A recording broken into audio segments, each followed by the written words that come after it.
Astaghfirullah. Kita akan membahas satu tema tentang perjumpaan kita dengan Nabi SAW di sorga. Tentu semua kita, saya, anda atau siapapun, pasti merindukan Nabi SAW. Sebagaimana Nabi SAW juga merindukan umatnya.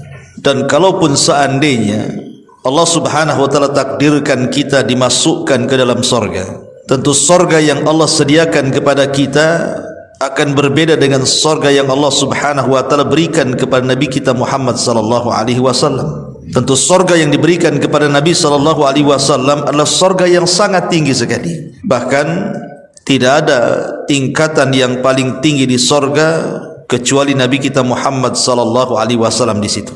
Pertanyaan pun muncul, kalau seandainya kemudian Allah takdirkan kita masuk sorga dan tidak mungkin tingkatan sorga kita sama dengan tingkatan Nabi, macam mana pula kita akan berjumpa dengan Nabi sallallahu alaihi wasallam? Ma'asyiral muslimin yang dimuliakan Allah Azza wa Jalla, sehingga mungkinkah kita bisa berjumpa dengan Nabi sallallahu alaihi wasallam? Ma'asyiral muslimin yang dimuliakan Allah Subhanahu wa ta'ala, ada dua jawaban yang disebutkan para ulama. Pertama, bahwa kita mungkin berjumpa dengan Nabi, karena di dunia saja ada sebuah hadis dari Nabi sallallahu alaihi wasallam yang dikeluarkan Imam Bukhari dan Muslim dari hadis Abi Hurairah radhiyallahu anhu.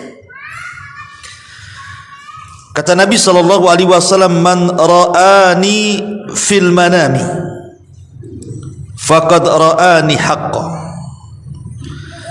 Fa inna syaitan la yatamathalu fi surati wa man kadzaba alayya muta'ammidan falyatabawa maq'adahu minan nar." Barang siapa yang melihatku dalam mimpi, maka sungguh ia telah melihatku secara benar. Karena sesungguhnya setan tidak bisa menyerupai bentuk. Maka barang siapa yang berdusta atas namaku secara sengaja, maka silahkan ambil tempat duduknya di neraka. Dalam riwayat yang lain, Nabi SAW mengatakan, "Man ra'ani fil manami fasayarani fil yaqadati wa la yatamathalu syaitanu bi." Wa qala Abu Abdillah qala Ibn Sirin, "Idza ra'ahu fi suratihi." Barang siapa yang melihatku dalam mimpiku, maka ia akan melihatku dalam keadaan terjaganya, dan setan tidak akan mampu menyerupaiku.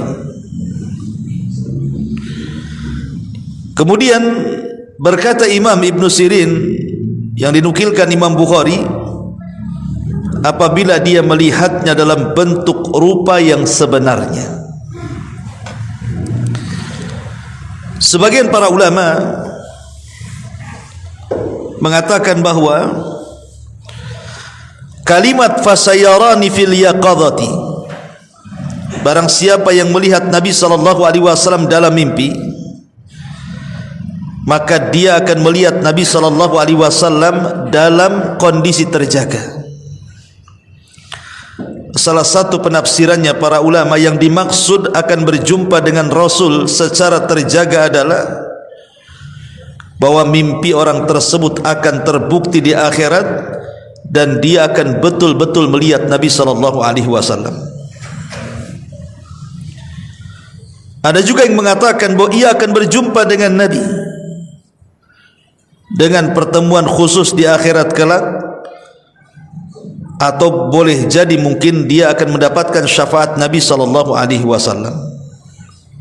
Berarti dari hadis ini memungkinkan kita berjumpa dengan Nabi di akhirat. Tetapi sebagai catatan, apakah orang yang berjumpa dengan Nabi sallallahu alaihi wasallam di dunia dalam mimpinya, bahwa orang tersebut adalah orang pilihan, sementara yang tidak melihat tidak atau bukan termasuk orang pilihan? Tentu tidak seperti itu. Banyak para sahabat yang juga tidak bermimpi berjumpa dengan Nabi, ataupun para tabi'in atau para tabi'ut tabi'in, mereka pun tidak tenukilkan kepada kita banyak yang bermimpi berjumpa dengan Nabi, tapi mereka orang-orang mulia.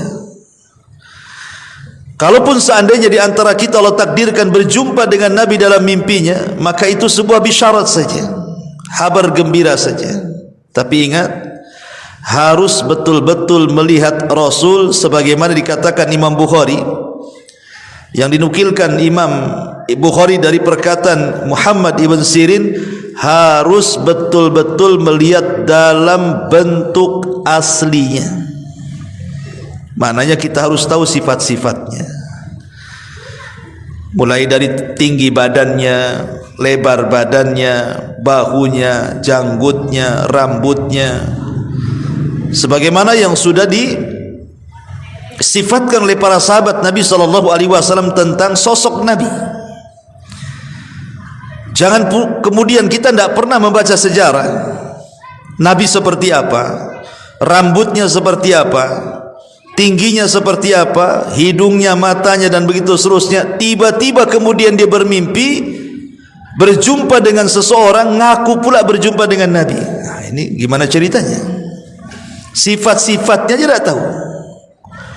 Tiba-tiba dia mengaku bermimpi berjumpa dengan Nabi. Maka persis seperti ancaman Nabi SAW, "Man kadzaba alayya muta'ammidan falyatabawa maq'adahu minan nar." Kalau dia sampai berdusta atau mungkin melihat Nabi dari sisi samping saja atau dari belakang saja atau sorbannya saja, dusta. Maka Nabi SAW mengatakan, barang siapa yang sengaja berdusta atas namaku, silahkan tempat duduknya di neraka. Tapi bukan ini pembahasannya. Pembahasannya, kalau seandainya Allah Subhanahu wa taala takdirkan betul-betul kita ini berjumpa dengan Nabi dalam mimpi kita, bukan mustahil, mungkin. Karena Rasul yang mengatakan, kata Nabi SAW, siapa yang berjumpa denganku dalam mimpinya, maka dia betul-betul berjumpa denganku, karena setan tidak mungkin menyerupai aku. Dan dalam riwayat, fasayarani fil yaqadati, dan kelak dia pun akan berjumpa dengan aku dalam kondisi terjaganya. Maksudnya kelak pada hari kiamat, ketika kita sudah masuk surga. Ini dalil pertama bahwa tidak mustahil kita akan berjumpa dengan Nabi. Dalil yang kedua, kalau seandainya kita di surga, Allah Subhanahu wa taala perlihatkan dirinya. Artinya orang-orang yang akan masuk, orang-orang yang di dalam surga itu diberikan nikmat tambahan. Bahkan nikmat tambahan itu jauh lebih nikmat dibandingkan nikmat surga itu sendiri. Ru'yatullah, mampu memandang Allah. Kalau Allah saja bisa dipandang, maka Nabi SAW tentu lebih bisa lagi. Kalau kita bisa berjumpa dengan Allah, faman kana yarju liqa'a rabbih falyamal amalan salihan. Barang siapa yang ingin melakukan perjumpaan dengan Allah, maka silahkan beramal dengan amalan yang saleh. Wala yusyrik bi ibadati rabbih ahada, dan dia tidak melakukan kesyirikan dengan siapapun. Artinya berjumpa dengan Allah tidak mustahil, maka berjumpa dengan Nabi pun tidak mustahil. Ma'asyiral muslimin yang dimuliakan Allah Subhanahu wa taala, apalagi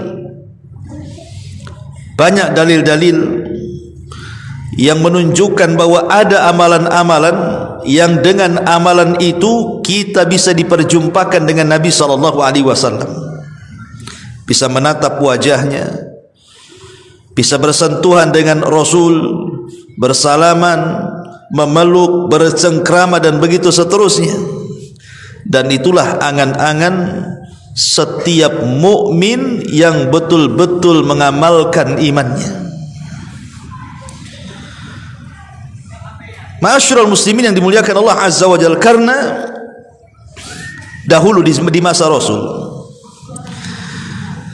ada Arab Badui, ia sudah berjasa dengan Nabi SAW. Jadi ketika Rasul safar, Rasul itu singgah di satu rumah punya Arab Badui. Kemudian Arab Badui itu menjamu Nabi SAW sebagai tamu. Maka Nabi SAW mengatakan, karena engkau sudah berbuat baik kepadaku, menjamu aku dalam perjalananku, datanglah satu waktu ke kota Madinah, aku akan balas kebaikan. Betul, satu hari si Arab Badui ini kemudian datang ke kota Madinah mencari Nabi SAW. Kemudian setelah berjumpa dengan Rasul, Rasul itu tidak pernah melupakan kebaikan orang. Beda dengan kita, kadang-kadang kebaikan orang itu kita tidak menghargai, tapi Rasul itu tidak pernah melupakan kebaikan orang. Disambutlah si Badui itu, kemudian ya layaknya tamu dikasih makanan, dikasih hidangan yang lezat, kemudian sudah dipersiapkan hadiah. Kemudian Nabi SAW mengatakan kepada Arab Badui ini, wahai fulan, karena engkau sudah berbuat baik kepada aku, salni, mintalah kepadaku sesuatu, aku akan beri. Salni syai'an u'tik, mintalah kepadaku sesuatu, aku akan beri. Arab Badui ini sudah tua. Harusnya dalam kondisi ketika Nabi SAW memberikan kesempatan meminta kepada Nabi, harusnya kan berpikir akhirat. Ini mumpung dekat-dekat Nabi, saya akan meminta kepada Rasul, ya Rasul masukkan aku ke sorga, ya Rasul tolonglah mintakan kepada Allah supaya Allah mengampuni dosa-dosa aku. Kan harusnya kan begitu. Kan ini kesempatan kapan lagi berjumpa dengan Nabi. Rupanya si Badui ini lain pula yang diminta. Dia mengatakan, ya Rasulullah, uridu dabatan arkubu biha, aku hanya ingin ya semacam unta biar aku kemana-mana tak jalan kaki. Kemudian kata Nabi SAW, minta lagi, apa lagi? Dia mengatakan, wa kalban yahrusu ghanami, kalau ada anjing-anjing lah katanya, supaya bisa menjaga kambing-kambingku, mungkin serigala begitu. Kemudian kata Nabi SAW, apa lagi? Dia mengatakan, au khadiman yakhdumu ahli, atau kalau memang ada budak sebagai pembantu, kasihlah saya budak sebagai pembantu katanya, biar saya tak capek ada pembantu. Lihat, dia hanya menjamu Nabi, karena Rasul ketika safar kehabisan bekal, kemudian dijamu di rumahnya.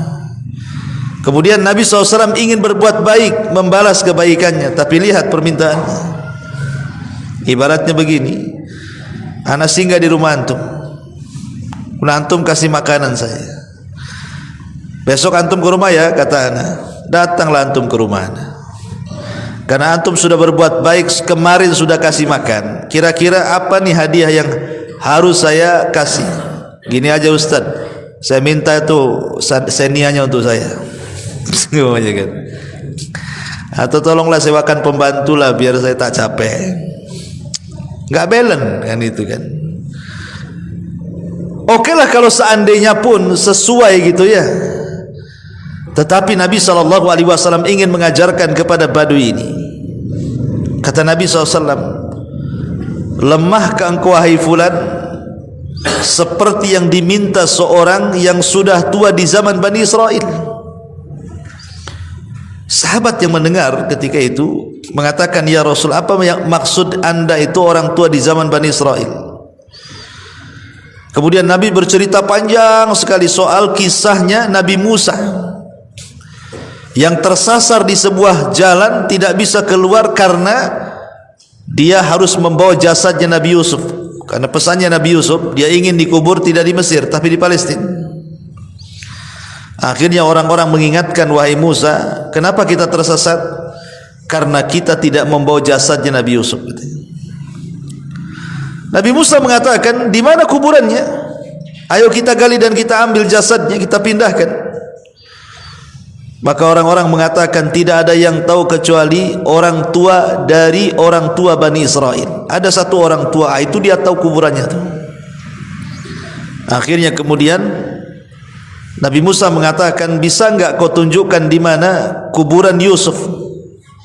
Kata orang tua ini, oh tidak bisa, ada imbalannya. Kata Nabi Musa, apa imbalannya? Dia mengatakan, jadikan aku temanmu di sorga. Kalau engkau kabulkan, aku tunjukkan kuburannya. Hanya ngasih tahu di mana kuburannya. Bayangkan, minta dijadikan teman Nabi Musa di sorga lagi gitu kan. Luar biasa tuh kan. Ya. Maka Rasul mengatakan kepada orang tua Badui itu, tidakkah kau teringat dengan orang tua Bani Israel? Kenapa kau tak minta sorga? Gitu maksudnya. Jadi ada orang-orang di dunia ini tidak peduli, tidak peduli dengan agamanya, tidak peduli dengan nabinya, tidak ingin berjumpa dengan nabinya. Bukti tidak mau berjumpa dengan nabinya, mereka tidak peduli dengan syariat Nabi SAW. Tidak peduli dengan solat, tidak peduli dengan puasa, tidak peduli dengan Quran, majlis ta'lim. Pokoknya enggak peduli sama sekali, cuek aja dia. Tapi ngaku umat Nabi, KTP-nya Islam pula. Kalau dikafir-kafirkan marah pula dia. Ya. Ma'asyiral muslimin yang dimuliakan Allah Subhanahu wa taala, maka malam ini kita akan fokus ada 9 perkara atau 9 amalan yang dengan 9 amalan ini memungkinkan kita berjumpa dengan Nabi sallallahu alaihi wasallam. Apa saja 9 amalan itu? Yang pertama, al-mar'u ala man ahab. Bahwa seseorang itu tergantung kepada siapa yang dicintainya. Ketika seseorang kemudian mencintai Nabi sallallahu alaihi wasallam, maka Nabi sallallahu alaihi wasallam menjanjikan kepada kita, kepada setiap orang yang mencintainya akan bersamanya di surga. Anas bin Malik radhiyallahu an satu hari bercerita, jadi ada seseorang Badui datang kepada Nabi sallallahu alaihi wasallam dan berkata, "Ya Rasulullah, mata sa'ah?" Rasul, kira-kira kapan kiamat? Maka Nabi sallallahu alaihi wasallam mengatakan, "Wa ma'adatta laha." Kau tanya kiamat, emang apa yang kau siapkan?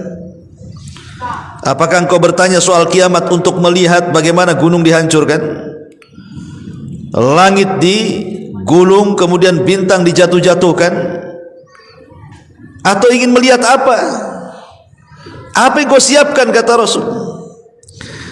Maka dia mengatakan, la syai'a ya Rasul, tidak ada wahai Rasul.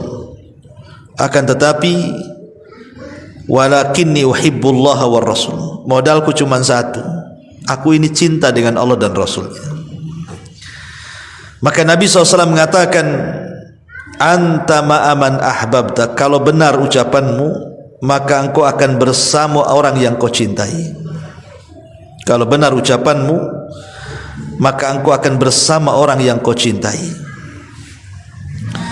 Ma'asyiral muslimin yang dimuliakan Allah Subhanahu wa taala, Al-Hafidz Ibnu Hajar Al-Asqalani rahimahullahu taala, ketika dia menjelaskan tentang hakikat kecintaan seseorang kepada Nabi, beliau mengatakan bahwa ada 4 perkara kalau ada pada diri kita, ketahuilah bahwa kita ini betul-betul mencintai Nabi.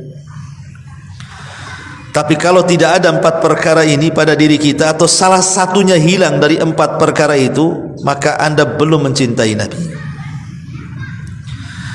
Yang pertama, faqdu ru'yatihi yakunu ashadda alaihi min faqdi ayyi syai'in akhar fid dunya. Kehilangan, tidak sanggup melihat Nabi, karena memang kita tidak hidup di zamannya.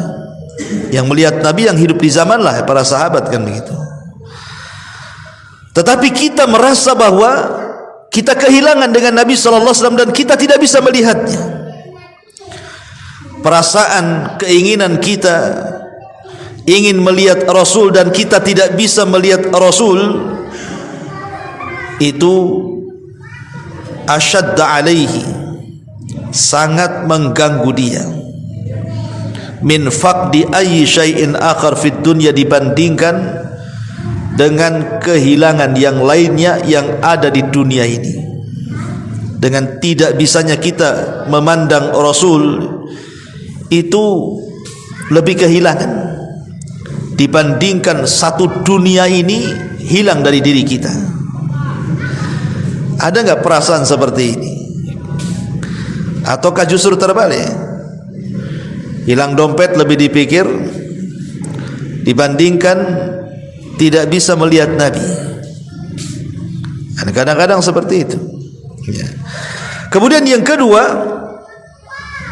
kata beliau, yatamanna huduru hayatihi sallallahu alaihi wasallam kai yubadzilu nafsahu wa malahu duna.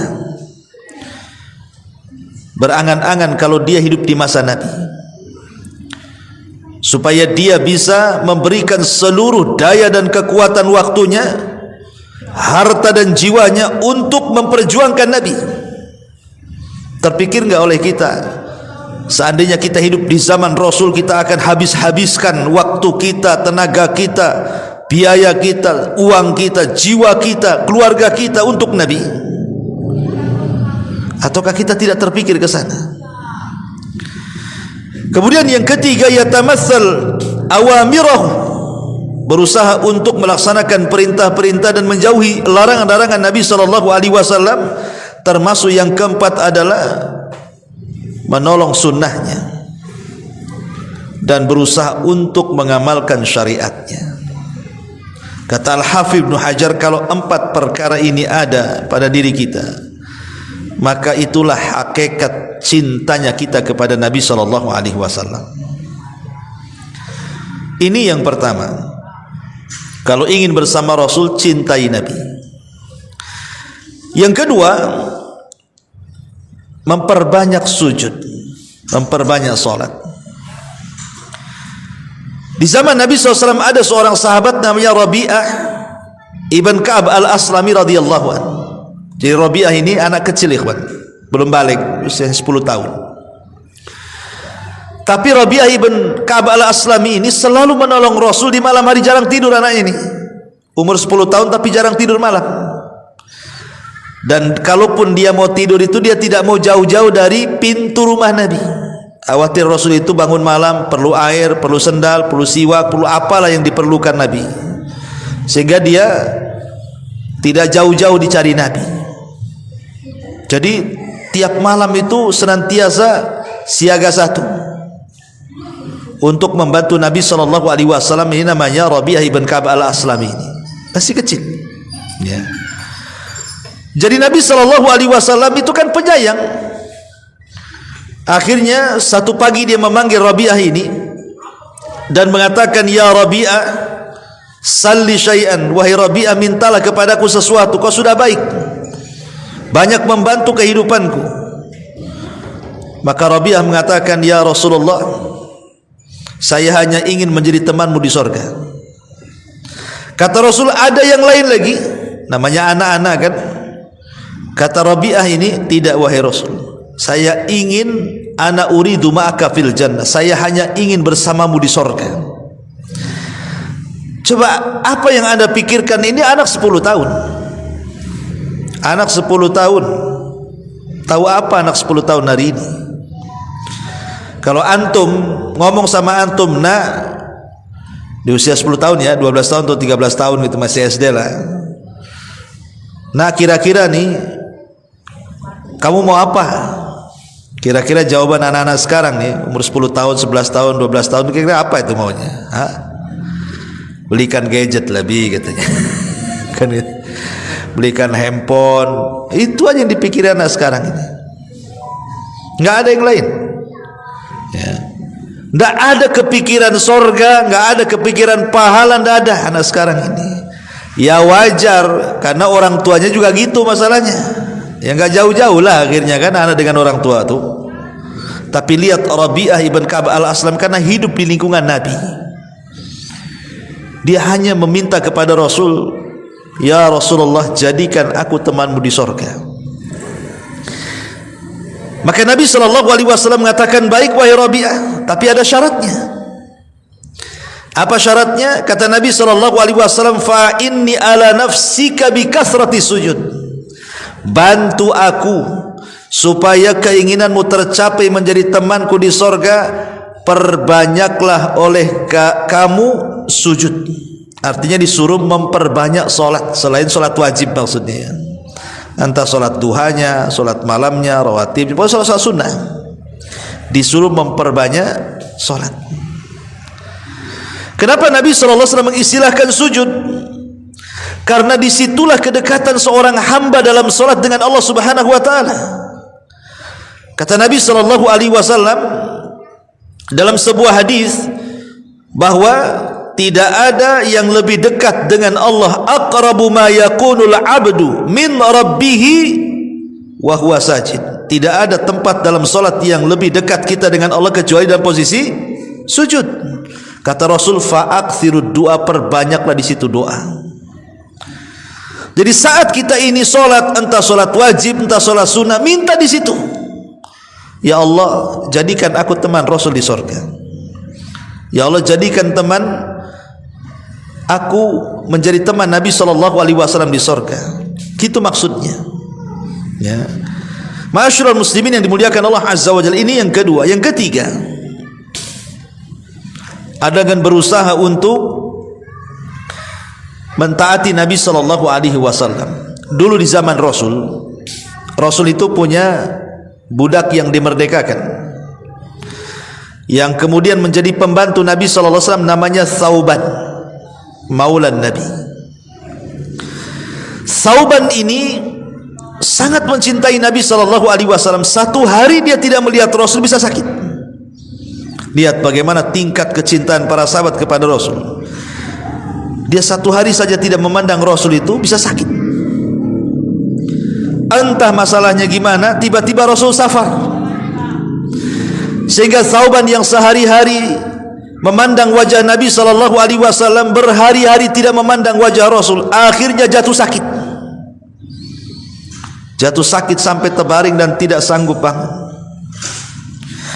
Ketika Nabi SAW datang dari safar, kemudian Nabi SAW, karena setiap kalau dia mukim selalu berjumpa dengan Thauban, tumben Thauban tak ada. Kata Rasul, di mana Thauban? Kok saya tidak pernah melihatnya? Maka orang-orang mengatakan, ya Rasulullah, Thauban sakit parah. Akhirnya kemudian Nabi SAW menjumpai Thauban. Kemudian Rasul mengatakan, ma sya'nuka ya Thauban, ada apa dengan engkau wahai Thauban? Kenapa kau jadi sakit seperti ini? Maka Thauban maulan Nabi SAW mengatakan, ya Rasulullah, sudahkah kau tahu bahwa aku tidak bisa satu hari saja tidak memandang dirimu kecuali aku sakit, katanya. Ditambah-tambah kalau seandainya aku terpikir dengan kematian.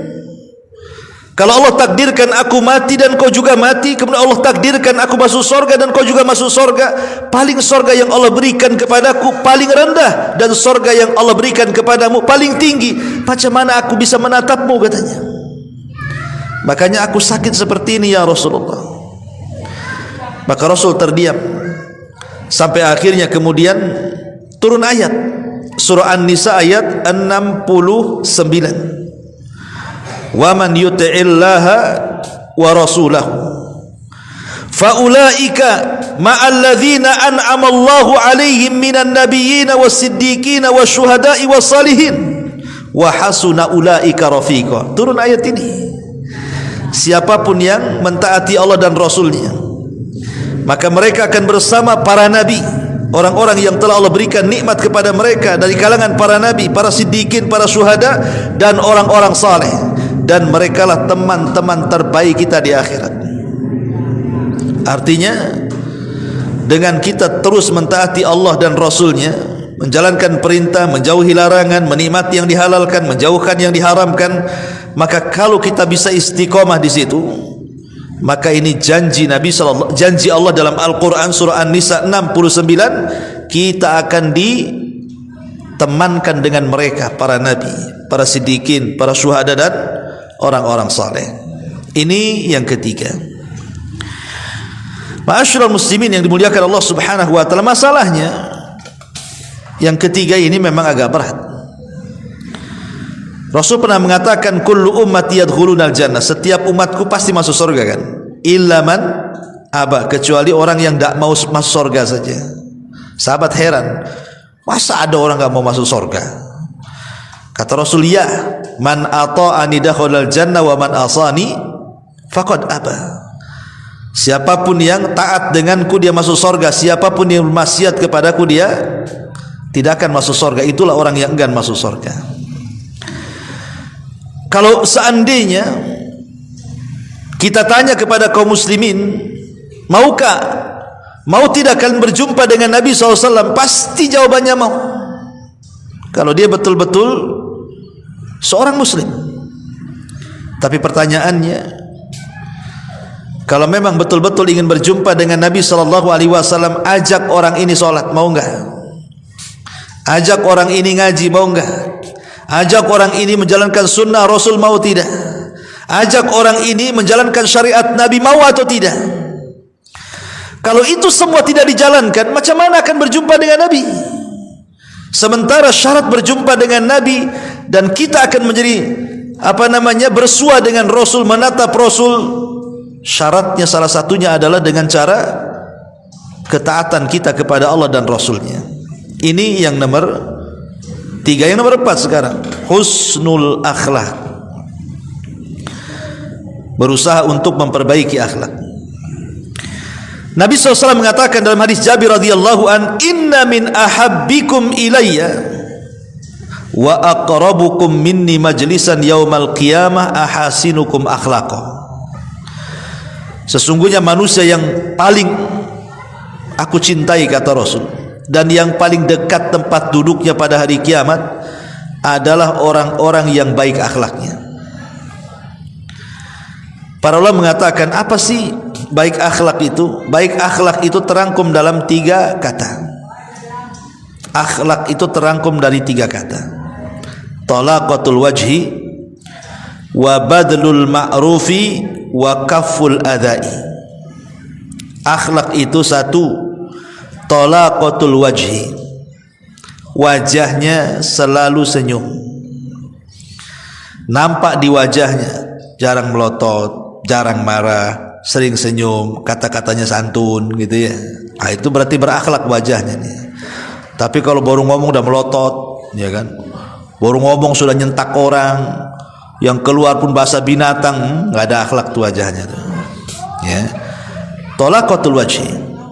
Yang kedua, badlul ma'ruf, berusaha untuk mengerahkan tenaga membantu saudaranya. Kalau punya uang bantu dengan uang, kalau punya tenaga bantu dengan tenaga, kalau punya waktu bantu dengan waktu, bantu dengan doa, semuanya bantu. Ya. Ataupun yang ketiga, kaful adha, berusaha untuk tidak menyakiti orang lain atau sabar dari kejahatan orang lain. Tidak menyakiti orang dan sabar juga kalau disakiti. Itulah akhlak, katanya ulama.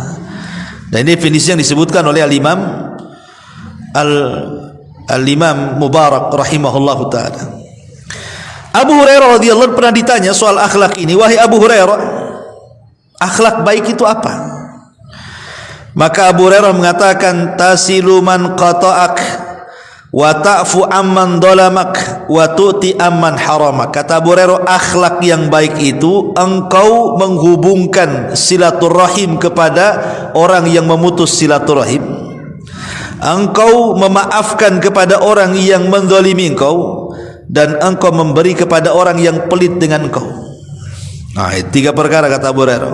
Akhlak itu kita menyambung kepada orang yang memotong silaturahim, kita memaafkan kepada orang yang menzalimi kita, dan kita memberi kepada orang yang bakhil dengan kita. Kalau kita kan tidak, ngapain saya kasih dia aja nggak kasih saya kok. Itu kan kita itu.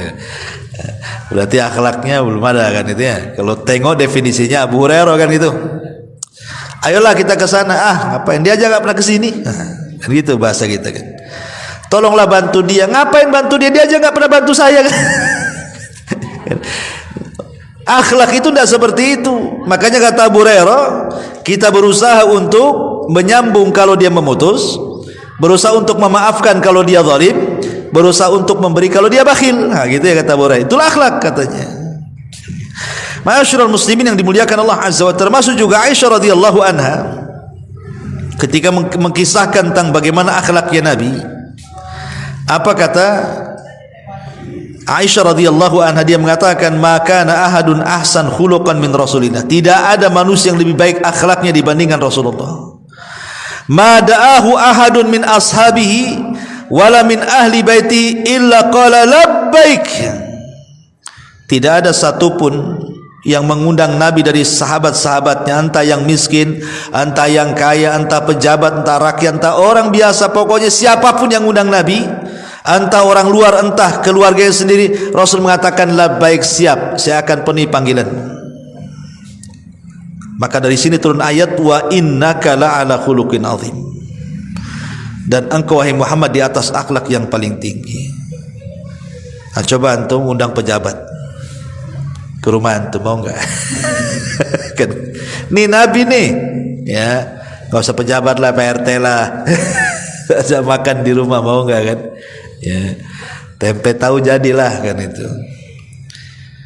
Lihat, Rasulullah SAW tidak memandang siapapun yang undang dia, mau miskin, mau kaya, mau kere, mau apa, semua Rasul labbaik, saya siap penuhi panggilanmu.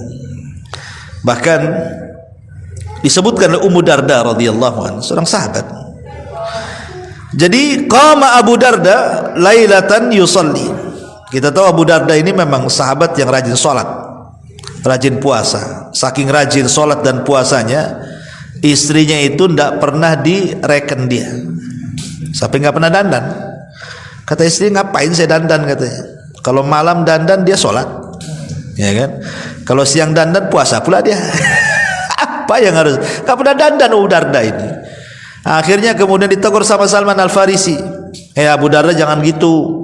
Sepertiga hakmu itu kasihlah untuk Allah, sepertiganya kasihlah untuk badanmu, sepertiga kasihlah untuk keluargamu. Ya, jangan semua kasih sama Allah katanya. Kata Nabi SAW, sadaqah Salman. Oh betul itu kata Salman. Ya. Jadi Ummu Darda ini bercerita tentang suaminya Abu Darda radhiyallahu anhu yang sholat di malam hari dan selalu menangis. Abu Darda ini, dan ketika dia menangis dia selalu berdoa. Nih lihat doanya Abu Darda ini. Apa doanya? Allahumma ahsanta khuluqi fahassin khulqi faqad ahsanta khulqi fahassin khuluqi. Ya Allah, engkau sudah memperbaiki badanku, maka perbaikilah akhlakku. Itu aja yang dibaca itu. Ya Allah, sebagaimana engkau sudah memperbaiki fisikku, badanku, tolonglah perbaiki akhlakku. Sampai pagi itu yang dibaca. Jadi istrinya ini, Ummu Darda ini mengatakan kepada Abu Darda, ya Abu Darda, kenapa kau asih itu aja diulang-ulang doamu? Apa enggak ada doa lain? Ya. Maka Abu Darda mengatakan, ya Ummu Darda, ya, innal abdal muslim yuhsin khuluqahu hatta yudkhilahu bihusni khuluqihil jannah. Wahai Ummu Darda, kalau seorang muslim itu dia baik akhlaknya, akhlaknya itulah yang mengantarkan dia ke surga.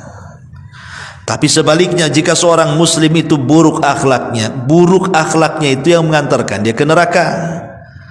Makanya saya minta kepada Allah untuk diperbaiki akhlak, kata Abu Darda. Ya. Ma'asyiral muslimin yang dimuliakan Allah Subhanahu wa taala, maka dari sini lihat bagaimana ketinggian dan keluhuran akhlak Nabi sallallahu alaihi wasallam dan akhlak para sahabat dan juga akhlak para ulama. Jadi kalau seandainya kita ini berusaha untuk setiap hari memperbaiki akhlak, hakikatnya kita sedang mencontoh Nabi. Yang kedua, sebab dengan akhlak itu kita akan dapat surga. Kemudian yang ketiga, akhlak itu bisa memberatkan timbangan. Kemudian yang keempat, justru kesempurnaan iman itu ada di akhlak. Kemudian juga kedekatan kita dengan Rasul pada hari kiamat adalah dengan akhlak. Kalau kita ingin berjumpa dengan Rasul, maka carilah akhlak yang baik. Ini yang keempat. Yang kelima, kafalatu al-yatim.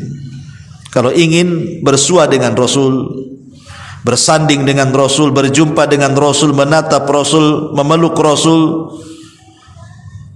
apakah ini berlaku juga dengan perempuan? Apa hanya laki-laki saja? Ya tentu berjumpa dengan Rasul ya, perempuan juga berjumpa. Tapi apakah kemudian perempuan boleh menjabat tangan Nabi, memeluk Nabi kayak kita laki-laki? Ya wallahu alam, ini kan perkara gaib. Tapi yang jelas di dunia saja Rasul tidak pernah bersalaman dengan perempuan. Ya, Rasul kalau membaiat wanita tidak pernah menyentuh kulit wanita, karena Rasul mengatakan menyentuh kulit yang bukan mahram sama dengan lebih dahsyat dibandingkan meletakkan paku di atas kepala, kan begitu. Tapi ini kan perkara gaib wallahu alam. Tapi yang jelas bahwa semua akan berjumpa dengan Rasul, laki-laki mau perempuan. Tapi urusan salaman atau tidak, pelukan atau tidak, itu wallahu alam. Tapi kalau laki-laki ya mungkin. Kalau perempuan ya ilmunya di sisi Allah Subhanahu wa taala. Nah, salah satunya yang kelima adalah kafalatul yatim. Berusaha untuk mengkafil anak yatim, sebagaimana Rasul mengatakan, ana wa kafilul yatim fil jannati kahataini. Saya dan para pengkafil anak yatim itu seperti ini di sorga. Rasul menegakkan jari tengah dan syababah, telunjuk, kemudian merapatkan seperti ini.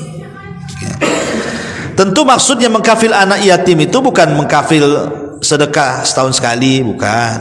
Kan ada orang kalau datang Ramadan, ayo datang, kita mau ngasih santunan anak yatim. Itu bukan kafil, itu sedekah namanya. Kafil yatim itu artinya kita ambil anak yatim yang masih bayi, kemudian kita besarkan sampai dia balik. Ya.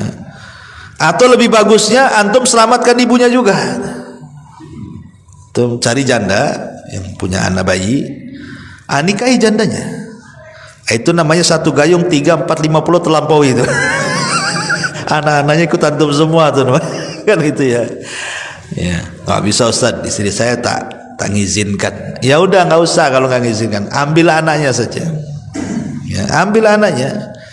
Oh Ustaz, ibunya tak mau anaknya diambil, nggak usah maksa. Nggak, tetap anakmu nggak apa-apa. Kamu kan ibunya, nggak apa-apa, anakmu sama kamu.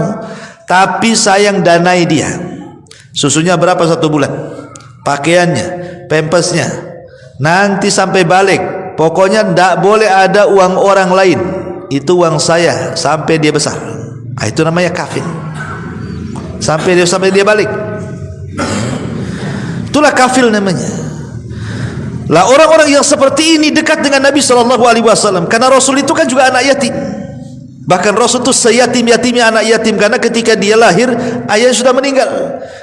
Makanya Allah mengatakan wa wajadaka fawajadaka yatiman fa'awa, wajadaka yatiman fa'awa. Dan Allah mendapati engkau wahai Muhammad yatim, tapi yatim kamu berbeda dengan yatim yang lainnya. Fa'awa, aku yang menjaganya, kata Allah. Makanya Rasul karena pernah yatim, Allah tegur, fa'ammal yatima fala takhar. Adapun kalau kau jumpa dengan anak yatim, jangan kau hardik. Sama anak yatim harus lembut, usap kepalanya, antum akan mendapatkan pahala sebanyak rambut yang di kepalanya. Usap kepalanya. Ya, sering mengusap lebih banyak lagi. Tapi kalau diusap terus kan tidak mau, kecuali mau kasih amplop. Kalau dikasih duit mau dia kan. Ya. Jadi, dan itu bisa melembutkan hati kita. Ya. Maka ini yang keenam juga, yang kelima kafalatul yatim. Yang keenam,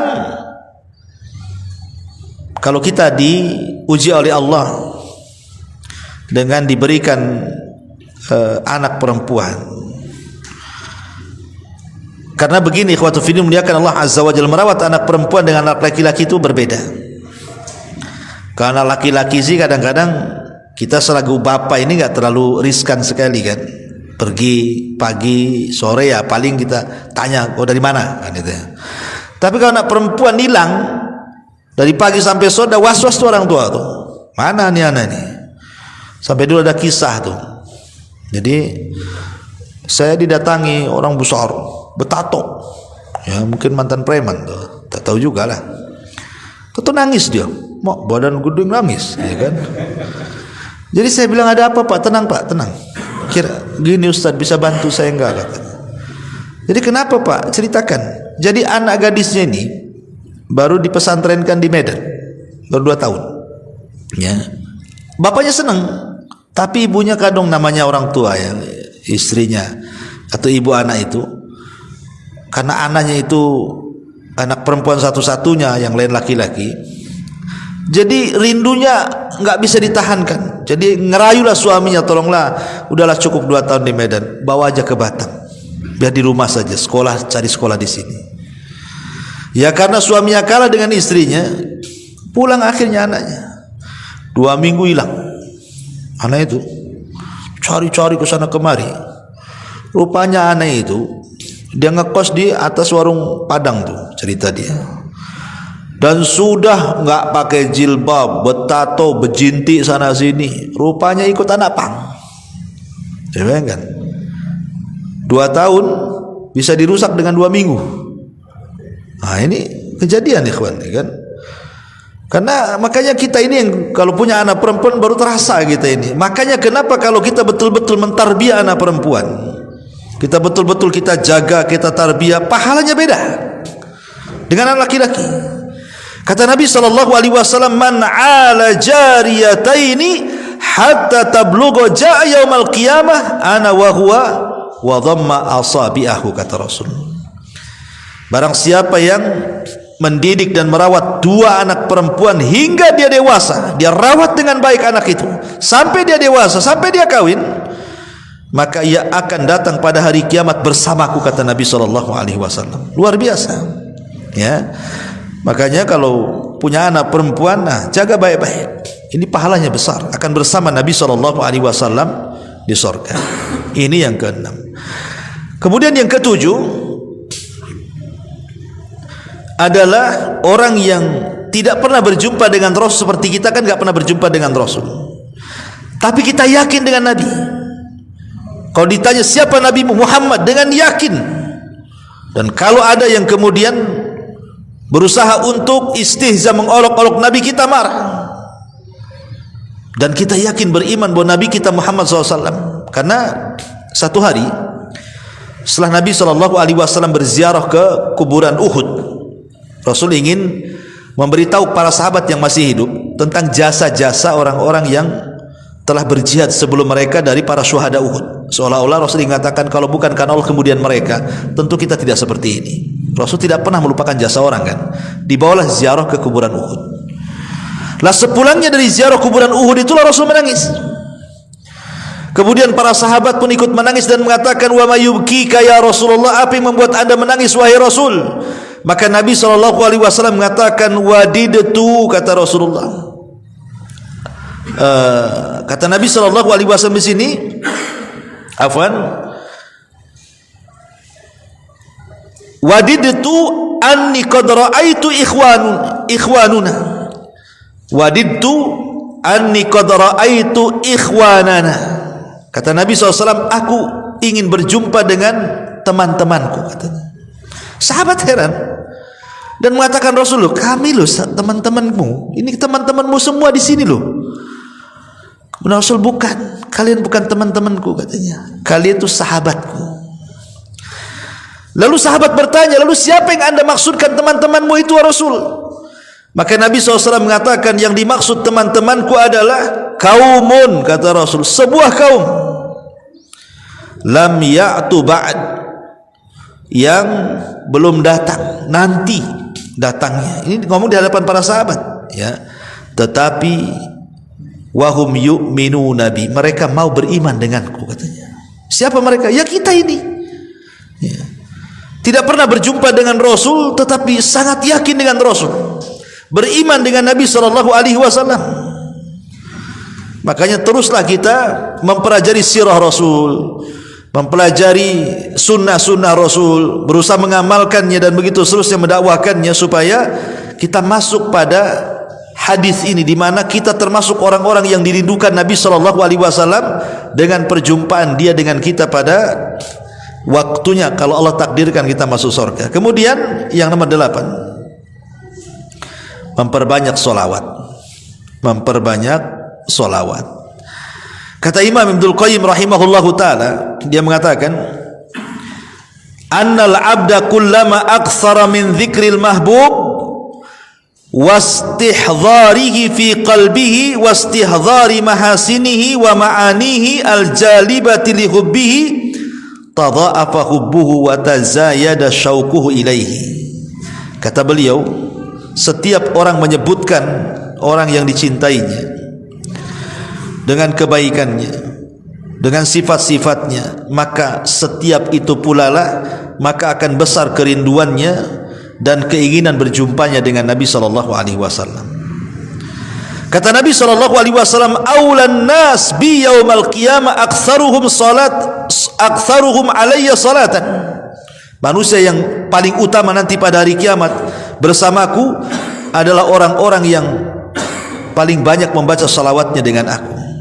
Jadi orang-orang yang dekat dengan Rasul, mendapatkan syafaat Rasul adalah orang-orang yang memperbanyak salawat. Karena memperbanyak salawat itu tanda cinta.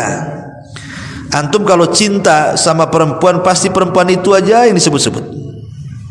Ya kan? Antum kalau cinta sama seseorang, maka orang itu aja yang disebut.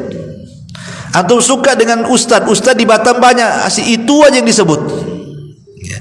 Karena cinta itu terkadang tampak dari penyebutan. Ingat waktu saya berkisah sama antum kisah Laila Majnun, ya, Laila Majnun, Laila perempuannya, Majnun laki-lakinya. Ini dipisahkan, si Laila Majnun ini tidak direstui sama orang tuanya. Akhirnya kemudian si Majnun ini masuk ke hutan. Itu pikirlah itu si Laila terus. Lapar dia, ambil busur panah, dikejarnya kijang, kemudian disambar dengan panahnya, kena kakinya, kemudian tumbanglah kijang itu. Langsung diambil pisaunya, pas mau disembeli ditengokin matanya, kok matanya sama dengan Laila katanya. Akhirnya dilepas kijangnya, gara-gara matanya sama dengan Laila, makanya disebut Majnun, gila. Itulah cinta, ya kan. Nah, dia lepas lagi lapar tuh, kan? Maka disebut Laila Majnun. Ya. Artinya bahwa orang yang mencintai sesuatu itu pasti akan disebut-sebut sesuatu yang dicintai itu.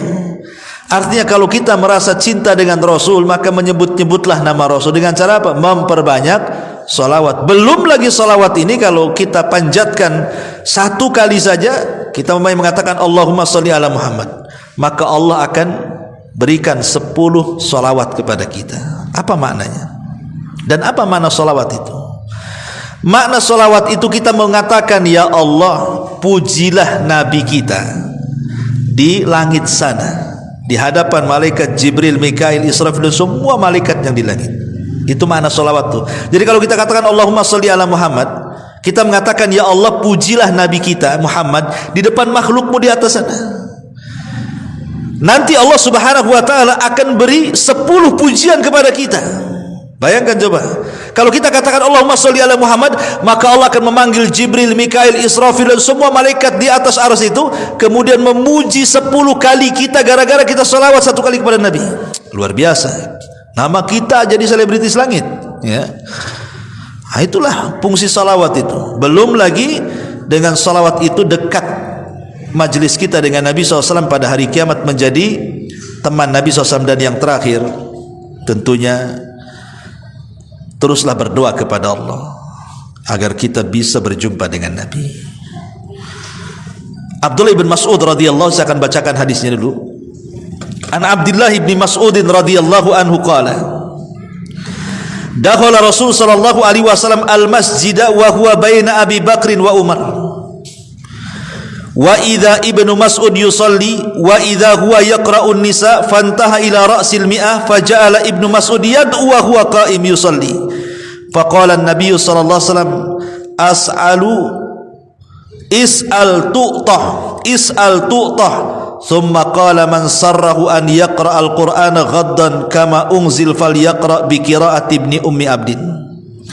Falamma asbaha ghadan ilaihi Abu Bakrin liyubashirahu wa qala lahu ma sa'altallaha al-bariha. Qala qultu Allahumma inni as'aluka imanan la yartad wa na'iman la yanfad wa murafaqata Muhammadin fi a'lal jannatil khuldi. Thumma jaa Umar faqila lahu inna Aba Bakrin qad sabaqaka. Qala yarhamullahu Aba Bakrin ma sabaqtuhu ila khairin qad illa sabaqani ilaihi. Jadi kisahnya begini. Ibnu Mas'ud radhiyallahu an, dia berkata pernah Rasul sallallahu alaihi wasallam masuk ke masjid bersama Abu Bakar dan Umar. Dan Abu Bakar dan Umar di antara Nabi sallallahu alaihi wasallam. Saat itu Abdullah bin Mas'ud sedang sholat. Lah dalam sholatnya dia membaca surah An-Nisa dan sudah menyelesaikan 100 ayat. Kemudian Ibnu Mas'ud berdoa dalam posisi berdiri di salatnya. Kemudian Rasulullah SAW seolah mendengar doanya dan mengatakan, mintalah engkau akan diberi, mintalah engkau akan diberi. Padahal tidak ada yang dengar. Ya, Rasul dengar dia berdoa. Ya. Abu Bakar heran, kenapa Rasul mengatakan berdoalah engkau akan diberi, berdoalah engkau. Padahal Abu Bakar gak dengar doanya kan. Jadi kemudian Nabi SAW mengatakan barang siapa yang suka untuk membaca Al-Quran dengan benar sebagaimana diturunkan, maka hendaklah dia membacanya seperti bacaan Ibnu Umi Abdin, kunyah daripada Abdullah bin Mas'ud ini. Saat waktu sudah pergi, Abu Bakar datang menemui dia dan menyampaikan kabar gembira kepadanya. Abu Bakar mengatakan, apa yang kau minta tadi? Sampai Rasul mengatakan, mintalah kau akan diberi, mintalah kau akan diberi itu. Kau ngomong apa? Kata Abu Bakar itu. Kata Abdullah bin Mas'ud, aku hanya berdoa kepada Allah, ya Allah, saya meminta kepadamu keimanan yang tidak akan berubah dengan kemurtadan, kenikmatan yang tidak terputus, dan aku memohon kepadamu agar menjadi pendamping Muhammad sallallahu alaihi wasallam di deretan tertinggi di surga yang kekal nanti, katanya. Maka Abu Bakar mengatakan, berbahagialah, berbahagialah. Rasul ngomong berbahagialah. Kemudian Abu Bakar pergi. Datang Umar mau ngasih tahu juga. Kata Abdullah bin Mas'ud, udah telat, Abu Bakar baru datang, katanya. Maka Umar mengatakan, aduh memang Abu Bakar nih, setiap aku mau berbuat baik dia pula duluan, katanya. Ya, jadi lihat bagaimana di sini Abdullah bin Mas'ud mengajarkan kepada kita, berdoalah kepada Allah. Ini wasilah yang ke-9, berdoa kepada Allah, minta agar kita menjadi teman Nabi sallallahu alaihi wasallam di surga. Ini 9 perkara amalan-amalan yang bisa menjadikan kita dekat dengan Nabi sallallahu alaihi wasallam. Wallahu a'lam bishawab. Subhanakallahumma bihamdika asyhadu an la ilaha illa anta astaghfiruka wa atubu ilaik. Allahu taala alam. Assalamualaikum warahmatullahi wabarakatuh.